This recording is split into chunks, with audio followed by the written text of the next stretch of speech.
Rien qu'en 2018, l'Allemagne a enregistré près de 2400 nouveaux cas de VIH et dans le monde, il y a près de 4650 personnes qui seraient infectées par jour.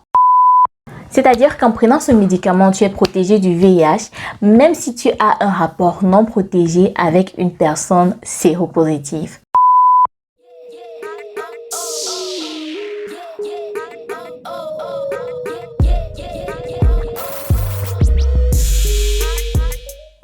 Hello, je suis Selena Diallo et bienvenue dans Connaître l'Allemagne.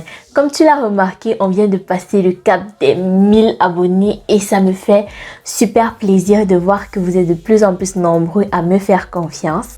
Juste pour remercier ceux qui me soutiennent depuis le début, je parle ainsi de Sandra Emily, de Saint-Tige, du Warman qui publie régulièrement mes vidéos sur leur plateforme, de ma famille, de mes amis qui m'ont soutenu depuis mes 100 premiers abonnés jusqu'à présent. Je vous fais de gros bisous et je vous dis merci déjà pour le travail effectué jusqu'à présent. L'aventure n'est pas terminée. Continuez de liker mes vidéos, continuez de partager mes vidéos, commenter mes vidéos et ça me donnera toujours plus de courage, toujours plus de peps pour vous créer davantage de contenu. Rien qu'en 2018, l'Allemagne a enregistré près de 2400 nouveaux cas de VIH et dans le monde, il y a près de 4650 personnes qui seraient infectées par jour. Je dis bien par jour. Je dis pas par mois ou par semaine, mais par jour. C'est énorme.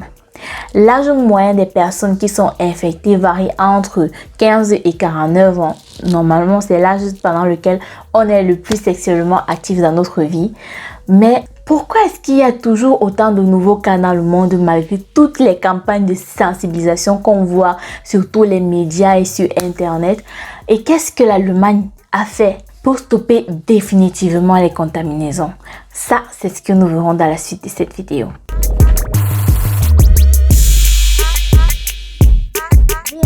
Le VIH est un virus qui va attaquer ton système immunitaire et le fragiliser, permettant ainsi aux maladies dites opportunes de le pénétrer. Le sida n'est pas une maladie, mais c'est un syndrome. En d'autres termes, le sida, c'est le stade avancé du VIH. C'est-à-dire qu'au départ, tu as le VIH et au fur et à mesure que la maladie progresse, tu finis par avoir le sida. Des équipes de médecins ont regroupé ce qu'on appelle des personnes à risque. C'est-à-dire que ce sont des personnes soit venant d'un pays où l'épidémie fait rage, soit des enfants nés d'une mère séropositive et qui n'a pas été soignée, soit des personnes très exposées au sang comme les médecins, soit les personnes ayant récemment reçu une transfusion sanguine. Les personnes à risque sont aussi les célibataires n'ayant pas de partenaire fixe ou encore les homosexuels masculins.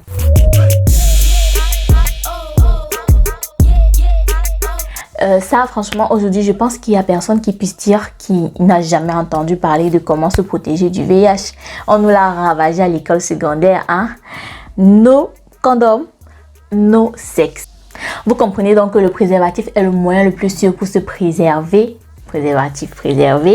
du sida. Mais cependant, l'Allemagne a mis sur pied un système de traitement appelé la PrEP. PrEP qui signifie pré-exposition prophylaxe. La PrEP, c'est un médicament qu'on prend 2 heures avant un rapport sexuel, puis 24 heures après le rapport sexuel et 24 heures après les 24 heures. Je sais pas si vous comprenez un peu. C'est un peu ça. Ok, je pense que je vais la garder parce que ouais, ils vont comprendre. Et donc, ce médicament-là est censé nous protéger du VIH. La PrEP n'est malheureusement pas accessible à tous parce que sinon, personne ne voudrait plus se protéger et bonjour les maladies. Elle n'est réservée que pour les personnes séropositives qui ont des rapports sexuels réguliers avec des personnes à risque. C'est-à-dire qu'en prenant ce médicament, tu es protégé du VIH, même si tu as un rapport non protégé avec une personne séropositive. Mais, je tiens à le préciser, la PrEP ne protège que et rien que du VIH. C'est-à-dire que tu peux être protégé du VIH, mais attraper. Donc, le moyen le plus sûr est toujours et a toujours été le préservatif. Comme je l'ai dit tout à l'heure, no condom, non sexe. Pour finir cette vidéo, j'aimerais juste t'inviter à chaque fois te poser la question: est-ce que ça en vaut la peine de gâcher ma vie pour 9 minutes de plaisir? Si la réponse est non, tu sais ce que tu as à faire, voilà. Partage cette vidéo pour sensibiliser le maximum de personnes que tu peux. Et je te dis à très bientôt pour une nouvelle vidéo. Ciao!